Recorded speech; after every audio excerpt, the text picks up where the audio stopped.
केलं. ते मुद्दे सोडवण्यामागे तुमचा दोघांचाही कल आहे. हो. बरं, पुढच्या प्रश्नामध्ये जे आहे त्याला आता टीका म्हणावी की अप्रिसिएशन म्हणावं मला नाही माहिती, पण राजकारणी त्याला टीका म्हणून घेतात की तुम्ही सिने क्षेत्रात काम करायला हवं होतं.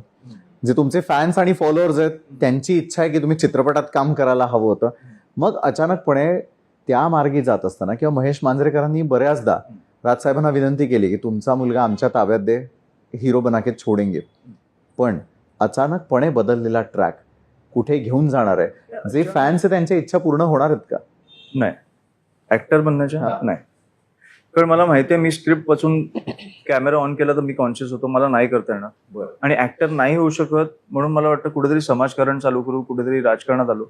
पण आता राजकारणात आल्यावर कळलं की इकडे जास्त ऍक्टर्स आहेत. नेते कमी अभिनेते जास्त आहे. इथे कमी अभिनेते जास्त आहेत. त्याच्यामुळे मला वाटलं की तिकडे कुठेतरी मला धोका होता, पण इकडे जास्त आहे. बरं, या तिरंगी लढतीकडे